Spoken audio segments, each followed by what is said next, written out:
Bismillahirrahmanirrahim. Assalamualaikum warahmatullahi wabarakatuh. Selamat sore Akang, Cece, Ayah, Bunda, dan Wadia Balet semuanya. Kita bertemu lagi di Bincang Petang edisi yang keempat. Ya, nggak kerasa, alhamdulillah kita sudah 4 pekan ini bikin event Bincang Petang ini. Seperti biasa, Bincang Petang akan membawa tema-tema yang up to date dengan bahasan yang kita kemas secara ringan saja ya, karena sesuai dengan tema kita, tagline kita. Obrolan ringan membuka wawasan. Ya, Akang, Cece semua, kali ini yang tampil di depan layar Akang, Cece tidak hanya kami berdua, tidak hanya Biuki dan Mang Idon, tetapi kita juga kedatangan tamu ini. Tamu yang diundang. Tamu yang diundang. Oh, ada ya tamu yang nggak diundang. Ucing maksudnya itu. Ya, tamu yang diundang yaitu sahabat kita sih ya, sahabat kami sejak lama, dan sebetulnya pernah juga hadir loh di lapak Hayu Maca di Taman Kartini. Berapa kali ya? 1 kali atau beberapa ya? Beberapa kali di awal-awalnya. Bareng juga sama Bu Dewi. Jadi memang pernah, nanti kita tanya ya sama Bunda Maya apa namanya aktivitas beliau apa. Tapi yang jelas hari ini adalah edisi yang bikin berbeda ya. Kitanya pakai face shield.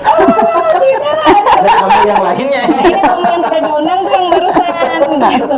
Nah, apa namanya, makanya kita pakai face shield. Kemudian juga ini di depan kita nih ada yang beda. Alhamdulillah di pekan yang keempat ini kita sudah punya sponsor buat mengisi ganjal ini ya, sambil ngobrol. Nanti kita bisa sambil, saya aja yang ngobrol, yang menikmati ini yang berdua nanti yang membawa materi. Materi dan membawa kresek. Membawa kresek. Jadi ini dari mana?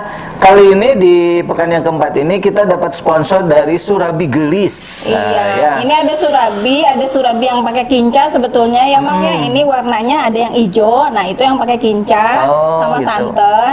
Terus ada yang ini yang gelisnya kayaknya ini juga ya. Yang ini gelis warnanya. Iya, sebentar. Surabi teh kieu ya mah. Iya, ada 2 macam. Ada macam-macam sebetulnya gitu. di surabi gelis itu. Ada yang surabi oncom, ada yang surabi apa itu kinca, ada juga ini onde warna-warni. Lucu lah pokoknya mah ya, bisa dicobain. Dan ini bisa dipesannya ke warung Deulu ya. Nanti nomornya nanti kita kasih tahu, kasih bocoran. Jadi memang di yang edisi keempat ini kita udah mulai ada berbeda gitu ya. Kita pakai face shield karena sudah kedatangan tamu. Kalau biasanya sama Mang Idon mah Biuki lepas-lepas aja ya kita. Jadi sekarang mah taat aturan ya, semuanya juga seperti itu. Iya. Dan sekarang juga ini juga bisa tambahan juga Biuki, bisa ada sponsor yang mau ikutan juga ya nongkrong di sini, mangga aja gitu. Tapi nanti mejanya bingung, Mang. Biarin. Penting mah saya kenyang, Ya, sebelum kita lanjut ya, kita ngobrol dulu sama Bunda Maya. Kita biar kenalan dulu, nanti kita ngobrol sebentar ya sama Bunda Maya. Enggak, Bunda? Saya mau aja. Silakan. Enggak, Bun. Ayo perkenalan dulu nama lengkapnya. Saya mau nyobain ini ya. Mangga dulu Jang. Bismillah. Assalamualaikum warahmatullahi wabarakatuh. Saya Maya Yustia. Saya adalah teman sejak kita masih menggunakan seragam warna putih biru. Saya masih pendek segini, Bu. Tolong dihitung sudah berapa lama itu ya? Karena tadi kita menyapanya Akinini soalnya tadi ya, jadi kayaknya butuh menghitungnya harus butuh waktu. Selama ini aktivitas yang dilakukan adalah saya pengelola dari pendidikan anak usia dini, dan sekarang juga sedang merintis sekolah orang tua Lembah Madu. Awalnya pendidikan anak usia dini Lembah Madu, kemudian alhamdulillah Allah memberikan episode pandemi sehingga ya orang tua ini ya. Akhirnya yang memang kita dampingi adalah orang tua, mau tidak mau. Meskipun ada agenda buat anak, tapi tetap orang tua yang menjadi prioritas gitu. Kemudian juga saya juga berusaha untuk menjadi penyemai fitrah based education. Kemudian juga mencoba juga membantu sesama melalui talent mapping gitu. Jadi saya adalah seorang praktisi talent mapping juga. Keren kan ya, jadi lengkap. Dan sebetulnya juga ada satu yang belum disebut nih kali ya. Apa tuh? Apa tuh? Jangan ngetes gitu, aku jadi kita tuh sama-sama Biuki sama Bunda Maya pernah bareng di satu komunitas Akil Bali Community. Masya Allah. Itu Ya, Bunda betul, Maya betul, lupa. Ya, jadi Komunitas kita juga bareng di Akil Bali Community Maidon sama Ustadz Adriano Rusfi kalau pendidikan Putra Base Education sama Ustadz Hari Santosa gitu. Jadi kayaknya asik banget ya, ayah bunda yang di Lembah Madu khususnya juga yang sekitaran di Contong sana bisa kayaknya bisa diakses sama orang tua umum nggak Bun? Untuk mulai webinar nih, kita mau ada webinar nih mulai hari Kamis besok dalam selama 4 sesi pertemuan setiap 1 minggu sekali, itu kita buka open untuk umum. Jadi nggak cuma untuk orang tua. Ya, startnya Kamis, kemudian minggu depannya lagi setiap hari Jumat.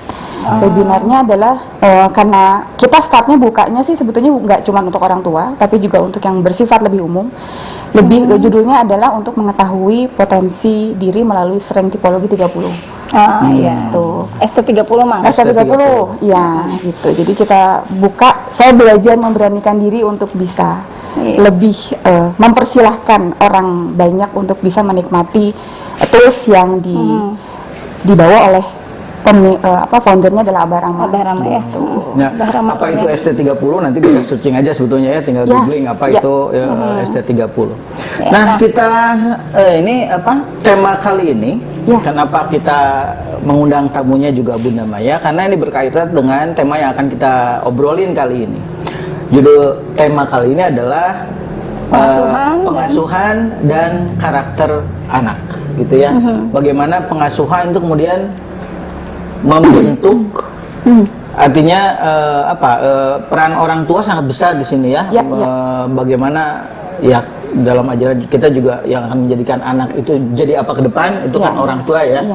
Nah, kita juga menemukan banyak fenomena luar biasa di lapangannya. Nah, mungkin Bu Uki nanti bisa bercerita fenomena apa yang muncul begitu, keluhan-keluhan yang kemudian dikeluhkan ke psikolog, ke psikiater, ternyata banyak awalnya dari pola pengasuhan yang dilakukan orang tua di awal. Belum lagi bener ya, fenomena sekarang mahasiswa dan persentase untuk niat bunuh dirinya semakin tinggi. Nggak cuma mahasiswa Bun, SMP udah mulai. Oh gitu. Ya Robi. Jadi memang sudah semakin satu hal yang semakin miris ya. Jadi dari sisi pergaulan semakin bebas, mereka kontrolnya makin lepas, kemudian yang tadi ya menyakiti diri, kecenderungan untuk bunuh diri gitu, itu juga semakin besar.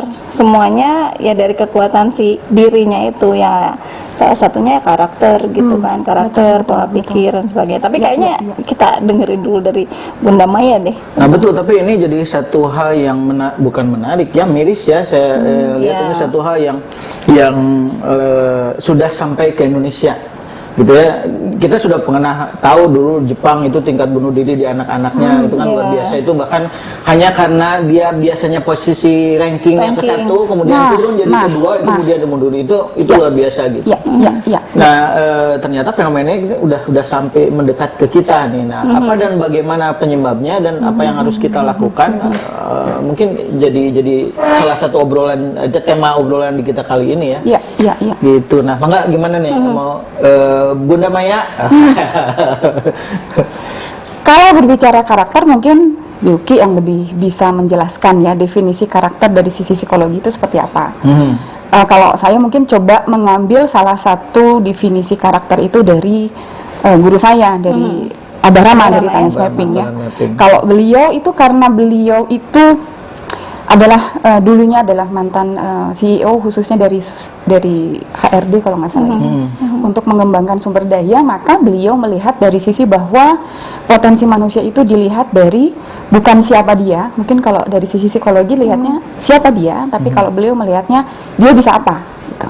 Dia bisa apa. Jadi kalau di konsep yang saya coba pelajari bahwa kalau berbicara tentang karakter itu berbicara tentang apa yang dia pikirkan, apa yang dia rasakan, dan apa yang dia perbuat. Dari 3 poin itu nanti dilihat kira-kira dia bisa menghasilkan produktivitas seperti apa. Kalau ngomong produktivitas jangan ngebayanginnya pabrik ya. Soalnya saya pernah kan menjadi buruh pabrik juga waktu itu. Jadi saya kalau berbicara produktivitas mungkin bahasa orang awamnya adalah seberapa besar manfaat yang bisa dia sumbangsikan kepada orang lain. Mungkin itu bahasa lainnya. Nah, ketika berbicara karakter, artinya bagaimana pengaruh pengasuhan terhadap karakter anak. Sekarang pertanyaan besarnya mungkin adalah, tadi karakter itu apa? Yang kedua, apakah memang karakter itu bisa berubah apa tidak? Itu juga kadang-kadang menjadi pertanyaan yang sering muncul dalam diskusi-diskusi ilmiah lah seperti itu ya. Apakah itu memang bisa berubah apa tidak gitu. Nah, di konsep karakter yang saya pelajari, Abarama menyatakan bahwa karakter itu ada 2, ada karakter moral, ada karakter kinerja. Moral dan kinerja. Moral dan kinerja. Kalau beliau di talent mapping, karakter kinerja itu dimunculkan dari 34 bakat.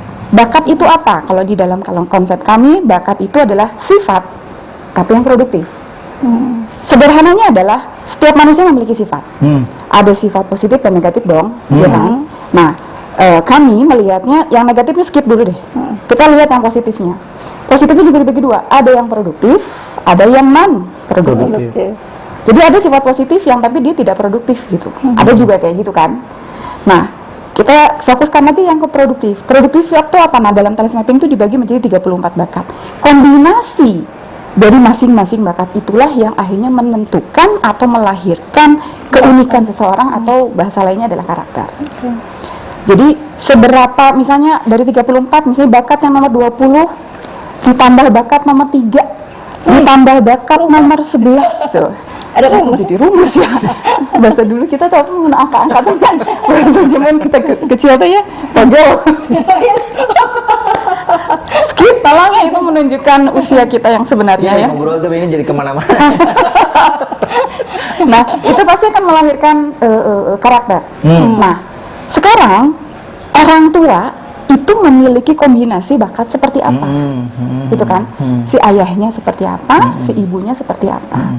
Nah, karakter-karakter yang akhirnya muncul dari kombinasi itulah yang nanti disimak oleh anak-anak, gitu loh. Betul nggak? Didengar, disimak, dilihat, diterawang, bukan? Diraba.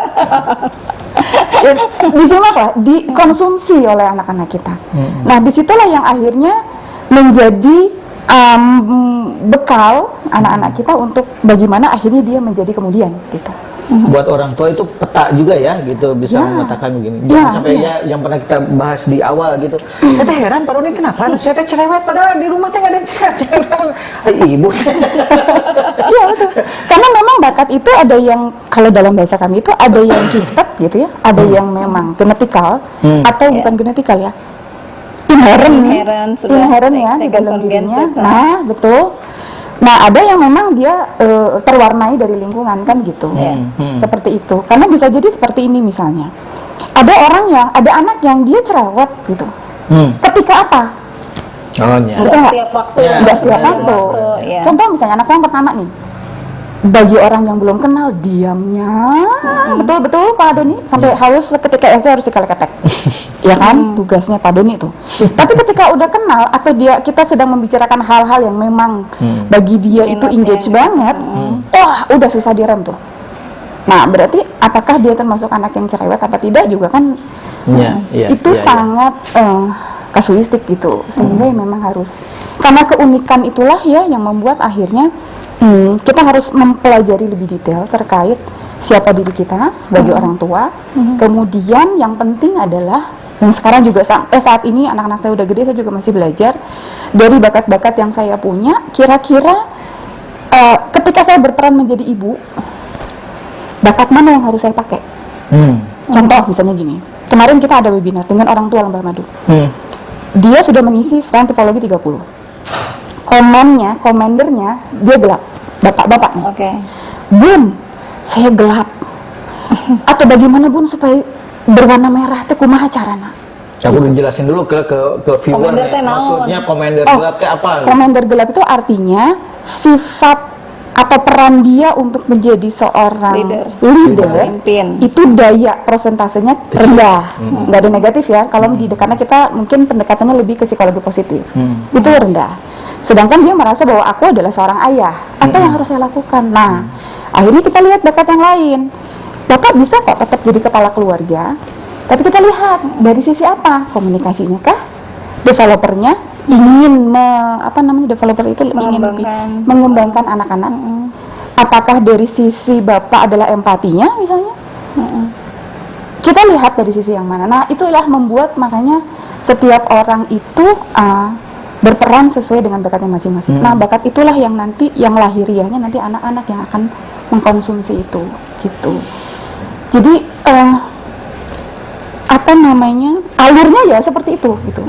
Dan itu sebagian besar sepertinya proses transfer karakter atau proses tanda kutip pembentukan karakter itu tanpa kita sadari akhirnya. Iya, memang di bawah sadar. Nah, mungkin bahasa psikologinya di bawah sadar. Betul ya begitu ya Bu Iki? Mungkin itu alur atau skema dari bagaimana pengasuhan itu bisa mempengaruhi karakter seseorang atau karakter anak. Jadi saya nggak ngomong bahwa kita harus mengasuh, kita harus menjadi teladan, ya itu bahasa yang betul. Cuman saya berbicara dari sisi seorang praktisi talent mapping gitu. Begitu kan? Asal ada mikir itu kan? Iya. Ya, saya jadi nggak ulang. Soalnya kerjanya 2, kepala sama perut tadi. Memang harus ada ikan, jadi kan ikan buat gitu. Gitu. Ya, ini satu hal yang memang kalau di dalam mimah ya akhirnya orang teh ya itu tadi pernah kita bahas juga ya, kita nggak perlu it's okay not to be okay teh. To be not okay. Not to be okay. Gimana ya kemarin? Karena saya tidak nonton drakornya jadi lupa judulnya itu gimana ya? Coba kita bertanya pada to not be okay. To not be okay. It's okay to not be okay. Ya kalau salah maaf ya, dilihat drakornya aja. Judulnya sudah di-searching. Jadi kita memahami dulu diri kita memahami pasangan kita, untuk menentukan pola asuh yang terbaik yang atau gimana di pandangan ya kadang-kadang begini sebetulnya kalau yang tadi kan kata Bunda Maya bahwa semuanya mengalir hampir dipelajari tanpa kitanya menyadari penuh gitu ya bahwa kita tuh diajarin itu loh gitu, dan bahkan orang tua pun kadang nggak sadar kan gitu ya, mereka melakukan aktivitas sehari-hari gitu kan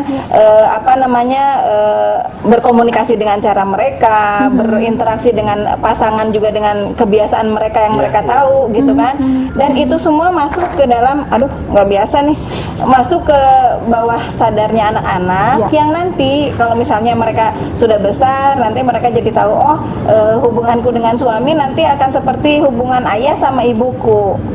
Di sisi yang lain suaminya juga nanti suami si anak ini juga akan membawakan peta dari ayah dan ibunya. Jadi si anak perempuan nanti akan melihat si suaminya itu hasil didikan mertuanya. Sama si yang tadi kita ngomongin laki-laki ya, yang perempuan juga melihat bahwa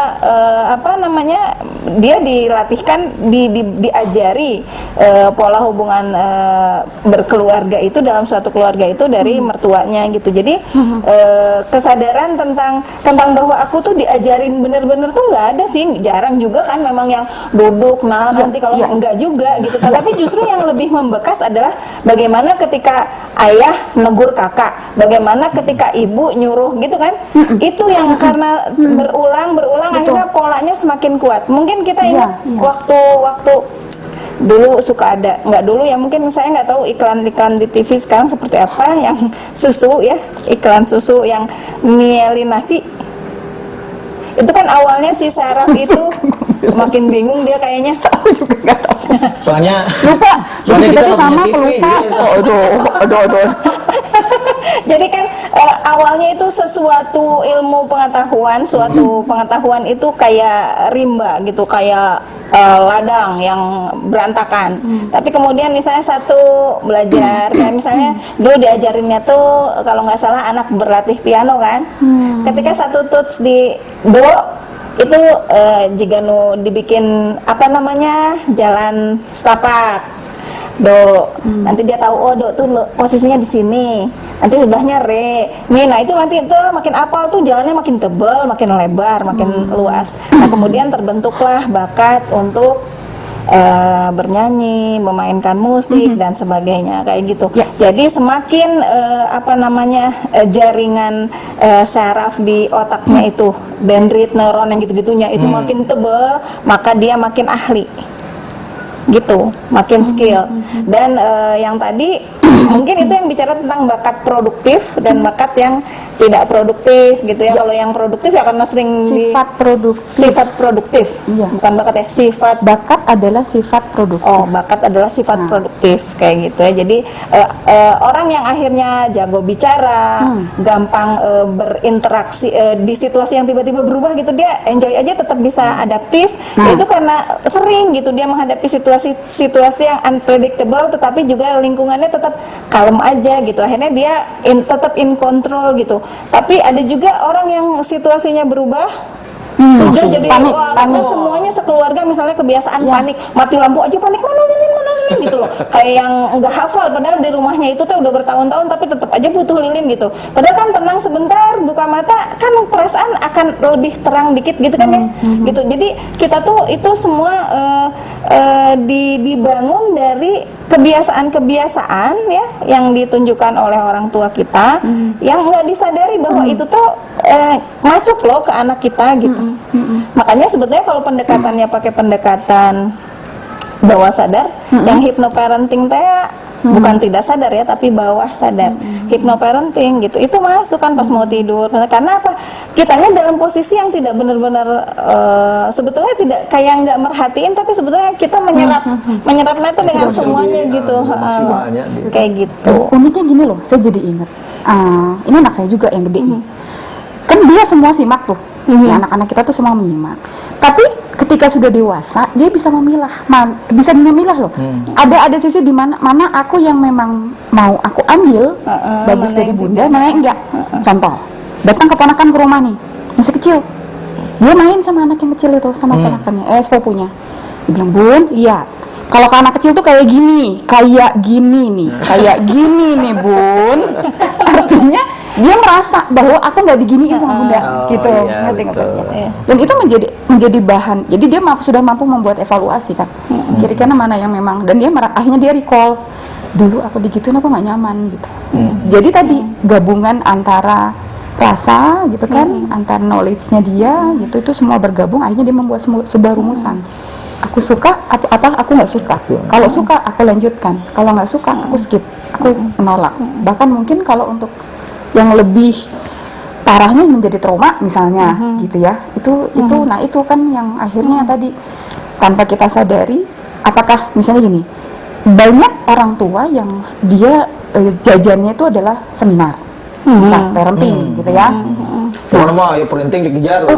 Gitu, sertifikatnya, gitu ya. Gitu. Nah, sekarang ilmu parenting itu apakah statusnya hanya sebagai ilmu saja, yang hanya ada di otak dia, atau bisa diaplikasikan? Kan permasalahannya kan yang sulit tadi ya, menggelontorkan ilmu yang berdasarkan tsunami informasi selama ini tuh mampu nggak? Karena memang akhirnya itu dilahirkan itu kan harus diolah dulu permasalahannya itu. Diolah tuh maksudnya kebutuhan kita apa, betul nggak Bu Yuki? Terus ilmu yang kira-kira yang akan diambil ini berapa persen, kita olah jadi lotek, apakah jadi karedok, apakah jadi, nah itu kan kita banget. Sehingga itu literat itu ya, literasi itu di situ makanya parenting itu bukan tips and tricks sih menurut saya. Iya, dan nggak ada yang pas. Tidak ada yang pas. Setiap keluarga dinamis gitu. Udah mau berbeda, kemudian dinamis lagi.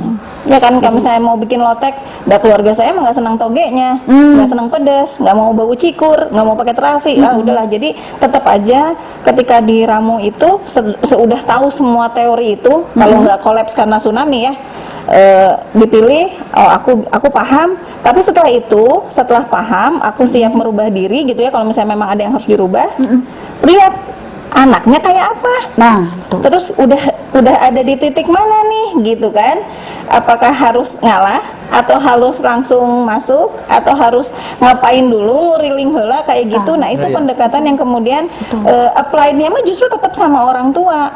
psikolog, psikiater, bahkan ahli parenting manapun nggak akan ada yang ngasih, apalagi di seminar ya, kecuali kalau konsul. Kalau konsul kan itu udah one by one, dinamika di keluarganya dicari tahu, itu lebih applied. Tapi kalau di parenting seminar gitu, percayalah nggak ada satu teori yang bisa menyelesaikan masalah semuanya gitu, nggak. Kata kuncinya tadi loh, anak kita kayak apa, itu suka lupa orang tua, termasuk saya.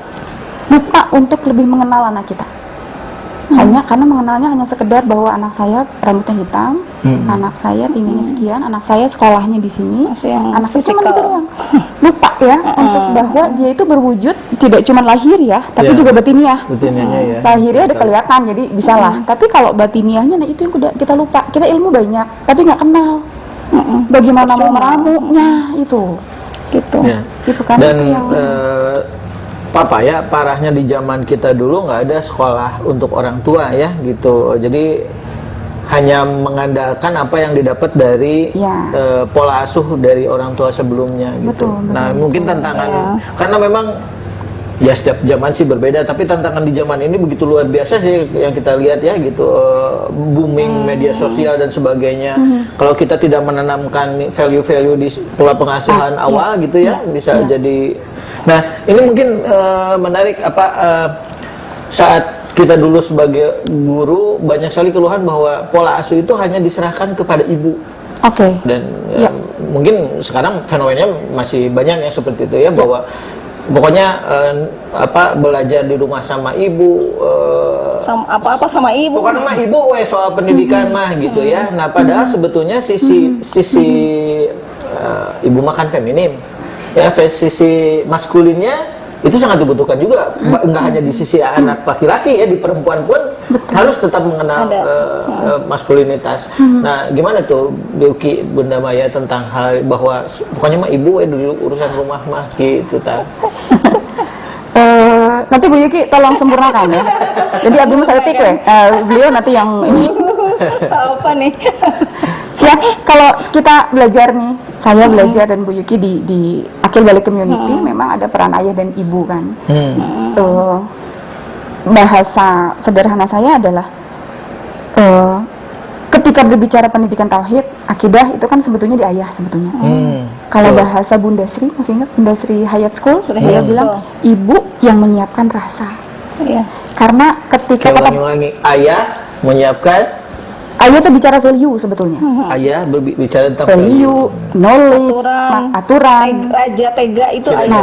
Makanya guru kita Ustadz Adi Nurfi juga bilang bahwa school of thinking-nya ada di ayah. Ada di ayah. Nah, ibu nyiapin rasanya si anak. Kenapa kan Pak Doni selalu bilang kalau ngajar tuh gimana caranya anak-anak supaya happy dulu, agar si materi yang diajarkan bisa lebih masuk. Nah, ibu tuh yang nyiapin happy-nya ibu, nyiapin rasa. Sehingga ketika si bapak mentransfer ilmu, anak udah siap dengan segala macam sisi psikologisnya dia. Dan tugas siapa yang sisi psikologisnya? Tugas ibunya. Jadi kebayang kan, mau ibu nang hahaha. Bapak nanya tuh si anak mau disiapkan dari sisi apanya? Yang ada adalah dia mantul lah, si ilmu itu pasti tidak akan masuk gitu. Jadi memang akhirnya apalagi ketika Ustadz Adriano bilang bahwa 85% ya kurang lebih 75% bukan peran tanggung jawab pendidikan ada di ayah. Itu 85% kalau nggak salah berdasarkan ayat-ayat 85%. Jadi beliau itu menghitung ayat-ayat apa saja yang terkait bahwa ayah itu merupakan tanggung jawab pendidikan anak-anaknya. Ibu berarti kan 85%. Ibu berapa? 15. Oh enggak, 15 bagi 2 kayak gini. Ada yang tugas ibu, ada yang tugas dua. Hapunten nih mah. Punten pisan nih mah. Sanes abdi. Dan itu yang memang harus bagi kita mungkin ya, praktisi pendidikan yang memang harus mengabarkan itu. Agar ayah kembali ke rumah gitu ya. Ayah melihat kembali ke rumah dalam tanda kutip. Kalau berbicara konsultan, Bu Yuki sebagai konsultan, apakah harus terus dampingin si klien setiap hari? Enggak. Karena yang mendampingnya adalah orang tuanya. Maka si ayah itu sebagai konsultan pendidikan di rumah. Itu bahasa ibu sebagai pelaksana harian. Ibu itu adalah gurunya. Betul. Tapi kurikulum itu adanya di ayah. Gitu. Jadi ada yang bilang bahwa ayah itu kepala sekolahnya, ibu itu gurunya. Gitu. Iya, kenapa? Karena laki-laki itu yang maskulin itu nggak tahan dengan hal-hal yang rutin. dan detail. Betul ya? Betul, itu kerjaannya perempuan, sehingga yang sehari-hari itu pasti akan ibu yang lebih bisa, apalagi hari-hari itu ya tadi bicara emosi dengan anak, ya nggak mungkin lah anak seminggu sekali kan. Jadi pasti harus ada yang bertanggung jawab untuk anak itu, untuk rasanya, untuk kebutuhan jasmaninya, untuk kebutuhan kasih sayangnya. Makanya ibu yang lebih siap di situ. Nah kemudian kalau ayah gimana dong? Ayah nggak langsung ke anak, ayah hanya bisa jadi ayah hanya turun sekali-kali, kepala sekolah gitu kan ya, hanya turun sekali-kali ketika ada trouble yang memang mendesak, esensial, harus diambil keputusannya oleh ayah kayak gitu. Kelihatannya ini ibu udah goyang nih gitu. Ibu yang goyang, ibu yang bingung itu kemana labuhnya? Ke ayah. Maunya ke anak. Iya, nah itu dia gitu kan. Nah itu dia. Tetapi banyak sekali sekarang orang tua yang katakanlah pasangan-pasangan yang tidak siap, ya kan, tidak siap dengan peran-peran masing-masing itu, akhirnya juga goyah ketika dia harus menularkan karakter gitu dalam mendidik karakter. Banyak saya selalu mengajak semuanya bersyukur, termasuk tadi Bunda Maya aja bilang bersyukur dengan adanya pandemi ini akhirnya kita dipaksa, ya kan, kita dipaksa untuk mengembangkan diri, mengembangkan hal-hal baru yang di luar kebiasaan gitu kan. Ya macam kita inilah gitu ya, sekarang Bunda Maya juga bikin webinar gitu kan, ada kelas orang tua. Termasuk juga saya, Bunda Maya, kan akhirnya konsul online. Nah di konsul online ini yang awalnya saya selalu nolak kasus-kasus yang misalnya LGBT, transseksual yang kayak gitu. Nah ketika di pandemi ini mang banyak banget karena memang konsultasinya dibuka kan ya online, dan itu bisa dari mana aja, nggak cuman Cimahi, malah Cimahi mah nggak ada, jadinya malah dari Riau, dari Kalimantan, dari Papua, itu banyak, dan kasus-kasus semacam itu besar. Saya baru dengar adanya spektrum gender itu loh. Oh iya, sekarang memang hilang. Ya Robi. Dan memang kalau lihat di DSM ya, kalau di psikologi atau di kedokteran itu kan yang namanya penyakit untuk yang hal-hal klinis itu namanya di DSM ya.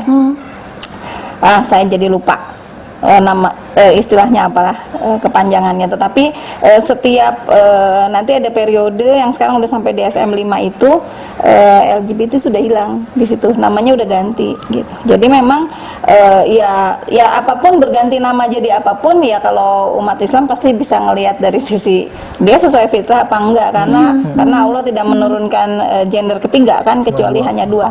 Jadi ketika ada yang di tengah-tengah ya kita bisa say no. Lalu apa dong kalau kayak gitu? Berarti kan enggak apa, tidak mendukung hak asasi dan sebagainya. Ini bukan tentang hak asasi, tapi tadi karakternya itu enggak kebentuk gitu. Akhirnya ayah tidak ada, kayak Indonesia aja kan. Indonesia dikatakan fatherless country, masih country ya? Masih. Nah, tahu tuh ya. Mudah-mudahan udah enggak, tapi kan serem gitu ya. Kayaknya masih gitu ya. Kalau Indonesia sudah dikatakan fatherless country, maka akan banyaklah laki-laki yang kemudian merasa dia bagian dari gender yang perempuan gitu, cara berpikirnya gitu dan karena sebagainya. dia tidak menyimak bagaimana harus menjadi seorang laki-laki ya. Ayah nggak hadir. Jadi berbahagialah sebetulnya ayah bunda yang berbahagialah lewat pandemi ini ya. Lewat pandemi ini akhirnya semua pulang ke rumah, jam bekerja di rumah lebih banyak, jam berkumpul lebih banyak. Itu yang saya benar-benar syukuri dengan situasi ini, Bun. Jadi anak ya apapun itu gitu, tapi anak melihat ada ayahnya di rumah, ada ibunya di rumah.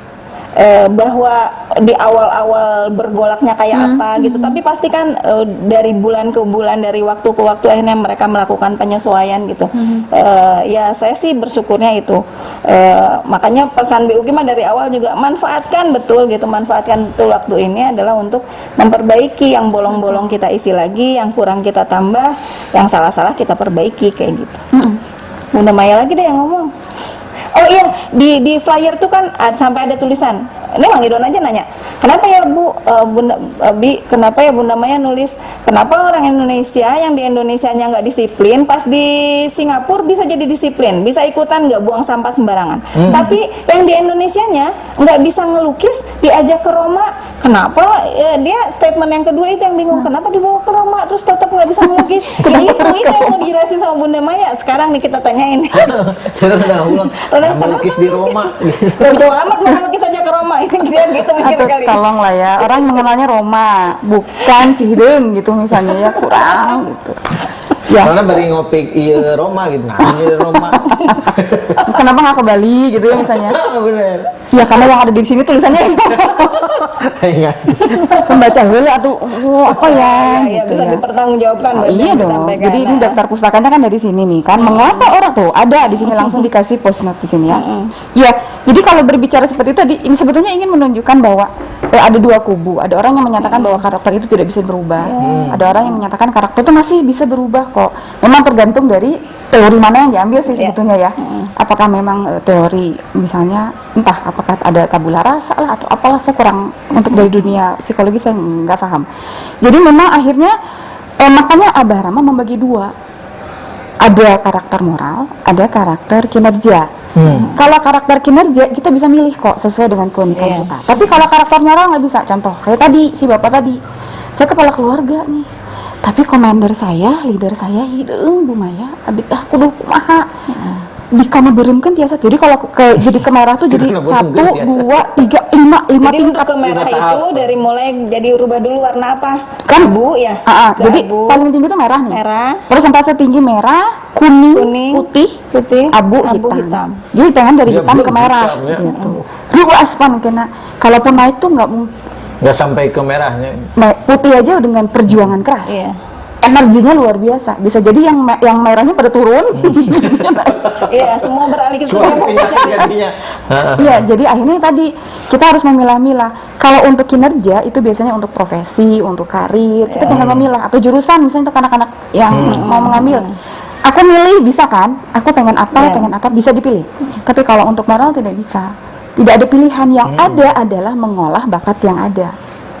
Kayak tadi misalnya untuk melukis ya udah jangan dipaksa kalau memang dia, karena itu adalah bukan kewajiban gitu. Tapi kalau untuk misalnya kayak tadi apa di Singapura misalnya, kemampuan orang Indonesia untuk akhirnya menjadi orang yang disiplin itu bisa dari banyak hal. Pertama bisa karena malu, kedua karena dendanya, tekiat mayar, nukatilu, banyak hal lah. Jadi kita memang harus melihat dulu dari asbabun nuzulnya kenapa akhirnya dia bisa mampu menjadi orang yang disiplin di negara Singapura. Jadi jangan lihat Singapurnya, kan kita selalu berpikir wah Singapura hebat. Jangan dulu, kalau saya memandangnya, coba memandang dari orang yang melakukannya. Kita pelajari, kemudian kira-kira kita bisa dari sisi yang mana sesuai dengan karakter kita masing-masing. Oh ternyata dari sisi khawatir dendanya, saya takut melanggar aturannya, atau saya menyukai kebersihannya, atau saya itu yang kita cari tahu, dan itu kan tugas masing-masing. Akhirnya yang terjadi adalah bagaimana caranya kita untuk kita menjadi orang yang jauh lebih baik dengan cara mengolah sifat-sifat yang tadi.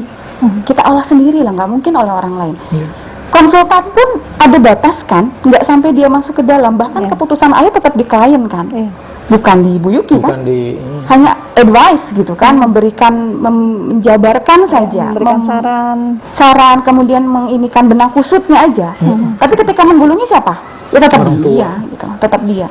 Jadi mungkin itu Pak Doni kalau bercerita terkait kenapa ini bisa tidak bisa melukis, kenapa dia bisa disiplin.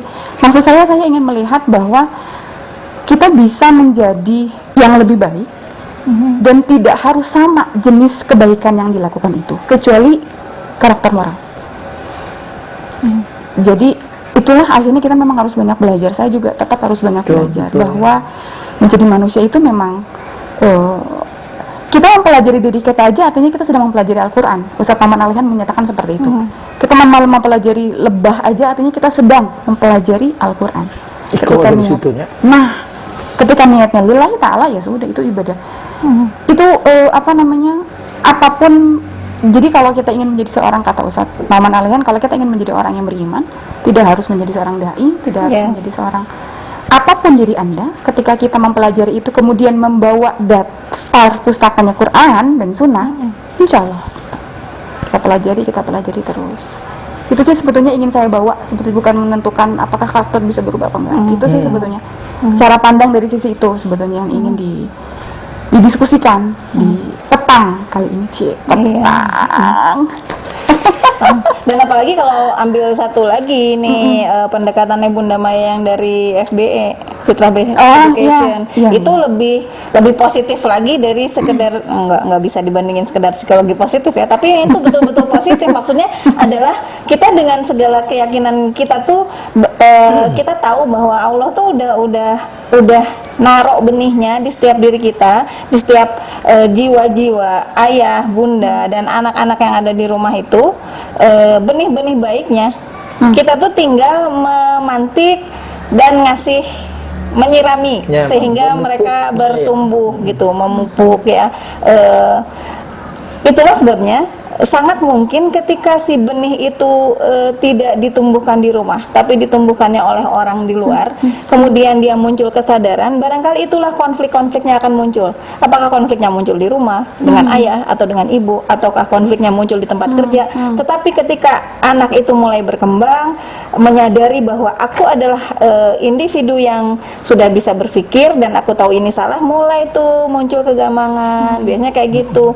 Tapi anak-anak yang tidak dibangun, tidak bisa kemudian dilatih kemampuan berpikir individualitasnya, ya dia tetap ngekor aja terus, ada kata ibu gini, kata ibu gini, terus aja sampai dewasa gitu ya. Pilihan studi, pilihan sekolah, pilihan jurusan, kuliah mau di mana, kos apa enggak, pokoknya semua gimana ditentukan sama ayah dan bunda. Dan ketika mereka anak-anak semacam ini dengan tipe karakter semacam ini akhirnya menemukan pasangan hidupnya, ya kebayangkan gitu, persiapannya kurang gitu, karena biasa akhirnya selalu refer ke orang tuanya apapun gitu.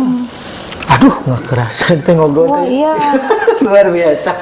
Soalnya yang diundang Bunda Maya mah iya, jadi kita masa reunian terusnya.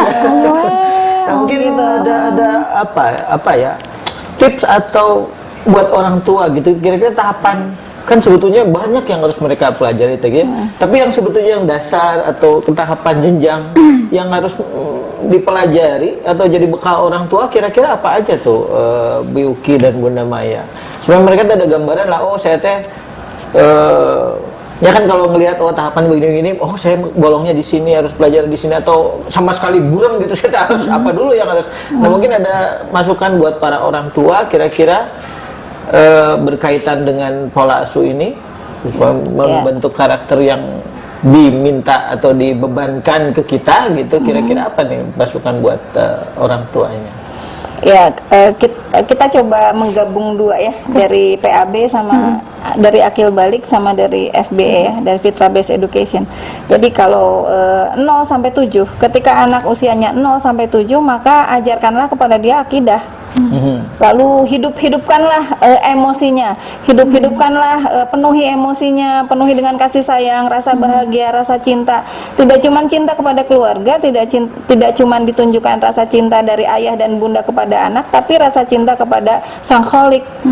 Tauhid itu di usia itu 07, bukan masalah ditakut-takutin ya. Kalau tadi misalnya Bunda Maya kasih contoh bagaimana orang Indonesia mengambil sikap, mempersepsi tidak buang sampah sembarangan.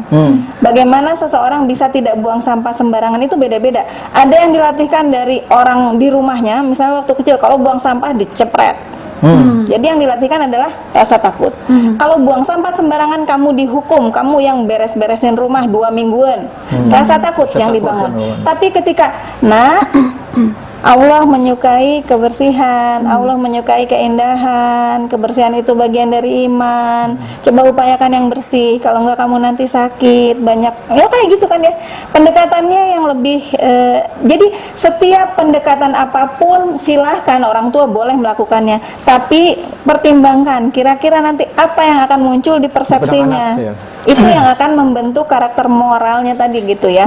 Dia memilih apa, dan moral itu tidak bergantung pada tingkat usia. Gitu. Tidak bergantung pada tingkat usia. Itu tadi ya, 0 sampai 7, hidupkanlah hatinya, hidupkanlah kecintaannya pada agamanya, pada Allah gitu, pada aturan-aturan yang menggembirakan. Jangan dikenalin dulu sama yang serem-serem. Neraka gitu.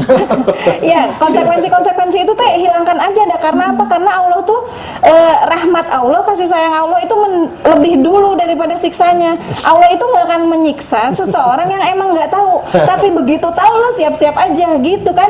Ya nggak gitu bahasanya ya. Tapi bahwa orang yang tahu itu punya konsekuensi dari kepengetahuannya itu, ketahuannya itu gitu loh. Semuanya akan dimintai pertanggungjawaban gitu. Nah kemudian, dan tapi jangan juga bilang ya kalau gitu aku mendingan nggak tahu deh. Nggak, Allah tahu yang terbersit ya, jangan salah. Allah tahu yang terbersit. Kalau niatannya salah, innamal a'malu binniyah, ketika niatnya aku nggak akan belajar aja biar nggak tahu terus. Orang Allah meninggikan derajat orang yang berpengetahuan, nggak mau loh derajatnya tinggi gitu kan. Ini ada tamu lagi nih. Menggoda, itu menggoda gitu. Itu tadi ya. Terus di usia berikutnya barulah mulai dikenalkan dengan aturan, formalisasi gitu ya, diajarkan akademik gitu ya, diajarkan berpikir tuh di situ gitu ya.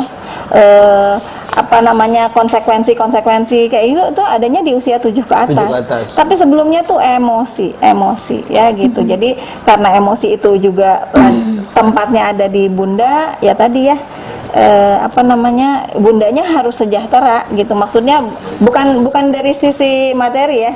Sejahtera itu sangat tapi tadi betul, tidak itu kadang-kadang bukan dari sisi materi. Oh tenang, materi silakan. Ya betul, makasih. Saja itu ditambahin dengan saja. Kalau saya sih itu ya, bahwa nanti ke depannya mulai semakin anak ini dewasa, mulai diperkenalkan dengan tanggung jawab dia sebagai kegenderannya ya. Yang perempuan didekatkan dengan ibunya di masa yang di usia SD itu didekatkan dengan ibunya ya, kalau nggak salah. Yang laki-laki dengan ayahnya, nanti di SMP, di usia SMP di cross untuk saling mengetahui sudut pandang dari masing-masing gender ini gitu. Ya. Coba ditambahkan Bu Un. Yang tadi bahwa 0 sampai 7 tahun itu memunculkan cinta, mengenalkan Allah, jangan dulu diperkenalkan dengan hal-hal yang bersifat akhir zaman lah. Itu pro kontra ya. Maksudnya kita pakai yang sisi itu. Karena balik lagi saya ketika saya nyimak kajian Ustadz Noman Alihan, beliau menyatakan bahwa di Al-Fatihah aja ayat pertama dan kedua itu bicara Rahman ya Allah. Itu dulu berikan buat anak. Berikan mereka cinta, berikan mereka bahagia, kemudian ekspresikan hal-hal yang terkait Allah itu dengan betul-betul, karena anak-anak butuh ekspresi ya. Betul. Ingat anakku ya, kurang ekspresi. itu dulu. Kemudian baru nanti betul Maliki Yaumiddin kan 1, 2 ayat berikutnya baru berbicara tentang hari pengadilan. Kemudian kalau saya sih konsepnya raise your child, raise yourself, itu aja lah. Jadi jangan nunggu dulu kita menjadi manusia atau ibu yang sempurna. Saya emang nggak pede, tuh saya juga pasti gini. Terus mulai kumaha, itu kan nggak bisa. Dan kalau saya sudah pasrah, biarkanlah anak-anak saya belajar dari kesalahan saya. Akhirnya kayak begitu, karena memang karena ada sil. Ya karena itu tadi, ketika memang ilmu parenting baru saya dapatkan ketika mereka sudah pada besar kan, jadi ya nggak bisa berbalik lagi ya, makanya ya akhirnya semuanya dibungkus dengan doa. Ya tapi betul tadi Bun ya, bahwa anak tuh kemudian bisa, ya tadi contoh tadi begitu dia ngaping anak kecil begini loh Bun, sama anak itu punya itu ya, punya apa power itu gitu untuk menyerap tidak hanya hal-hal yang bagus dari kita, tapi dia kemudian bisa mengevaluasi karena kan kognitifnya juga berkembang gitu. Jadi walaupun kita belum sempurna, ya tinggal kita berdoa sajalah bahwa anak itu bisa belajar dari apa kekurangan yang kita miliki. Dan kekuatan evaluasi itu kan dari Allah murni. Aku nggak ngasih tahu, bukan aku loh, justru aku ngasih tahu yang salah gitu. Jadi ya, akhirnya banyak berdoa itu. Gitu pemirsa, tidak terasa ya waktu teh 1 jam teh sudah hampir habis ini. Kalau dan sebetulnya ini masih apa yang digali dari pembicaraan ini masih banyak sebetulnya. Kapan-kapan kita undang lagi. Gitu ya. Insya Allah. Mungkin mudah-mudahan tidak puas. Biasanya juga sebetulnya belum puas ya, sangat belum puas karena kita baru di permukaan aja ya kita obrolan tentang pola asuh dan karakter ini. Tapi karena waktu kita tidak memungkinkan, terima kasih Akang Cece sudah ikut bergabung di obrolan kita kali ini. Tapi seperti biasa sebelum kita tutup sesi kali ini, kita akan nge-rap apa tuhnya bahasa Indonesia membungkus gitu ya. Tapi ruwet. Mega ya itu pakai rap lah. Obrolan kita kali ini dengan apa kata Biuki. Mangga Biuki, apa kata Biuki kali ini? Ya, kata Biuki kali ini sebetulnya mengalihkan dari apa kata Bunda Maya ya. Kebetulan ada di beberapa poin gurunya kita sama. Tetapi pada prinsipnya adalah ayah dan bunda yakinlah sebagaimana anak-anak kita juga mereka memiliki fitrah, memiliki benih-benih baik dalam diri mereka. Ayah dan bunda kita juga diberikan oleh Allah kemampuan, potensi-potensi untuk menjadi ayah dan bunda yang baik. Gitu. Jadi selama anak kita belajar, kita juga ikut belajar gitu ya. Dari manapun, dari kejadian apapun, kalau bisa kita juga introspeksi selalu setiap hari tentang dari apa yang kita lakukan, bagaimana respon putra-putri kita, respon teman-teman kita terhadap apa yang kita nyatakan, dan itu jadikanlah bahan untuk memperbaiki diri gitu ya. Tetapi ketika kita tidak mampu untuk memperbaikinya dengan cepat di usia kita yang sekarang ini kan udah mulai mengental tuh karakternya ya, pribadinya udah mulai mantap gitu. Jangan lupa untuk terus berdoa, memohon supaya diberikan kemampuan, dibukakan hati ya, dibukakan hikmah gitu, dibukakan hikmah. Yang pasti hikmah itu akan diberikan kepada orang-orang yang juga memang ridho, ikhlas gitu ya, dan siap belajar. Jadi jangan pernah berhenti belajar, jangan pernah berhenti untuk meyakini bahwa kita terlahir dengan bakat-bakat yang baik, kemampuan-kemampuan yang juga akan selalu berkembang, sehingga kita juga tidak mudah memberikan judgement kepada anak-anak kita bahwa mereka anak yang tidak sesuai dengan yang kita harapkan. Selalu berdoa untuk mereka, mereka hidup untuk zamannya mereka nanti di depan yang kita sama sekali nggak tahu apa-apa. Jadi dorong mereka jadi pribadi yang selalu mau berusaha keras, dan kita memberikan support dengan cinta dan segala kemampuan yang kita miliki untuk mereka, termasuk doa tentu saja itu bagian yang paling besar. Itu kata Biuki panjang banget, silakan dibungkus sendiri-sendiri. Itu banyak bisa ya, itu saja mungkin Akang Cece, ayah bunda, wadia balat semua obrolan kita di Sabtu sore ini. Mudah-mudahan ada hikmah yang bisa ditangkap dari obrolan kali ini. Mudah-mudahan juga jadi insight gitu ya. Mohon maaf tidak banyak yang bisa kita berikan, tapi mudah-mudahan ini bermanfaat buat Akang Cece dan buat kita semua, terutama buat saya mungkin sebagai pengingat, reminder, dan ilmu tambahan juga. Terima kasih juga nih. Oh iya, terima kasih buat siapa tadi teh? Warung Daulo yang maksudnya? Surabi Manis, Surabi Gelis, Warung Daulu, dan ini terutama yang dua kali membantu kita syuting ya, sehingga peralatan kita juga lebih oke ya, dibantu ya sama dari Kang Panji Buds Media, iya. Kang Panji dan Instabud ya, Instagramnya silakan dilihat di Instabud, hasil-hasil karya dari Kang Panji. Gitu. Ya, itu saja mungkin Kang Cece, ayah bunda semuanya. Insya Allah kita ketemu lagi Sabtu depan dengan tema yang pantau aja lah nanti medsosnya Hayu Majaya. Terima kasih, mohon maaf atas segala kekurangan. Billahi taufik wa hidayah. Wassalamualaikum warahmatullahi wabarakatuh. Waalaikumsalam.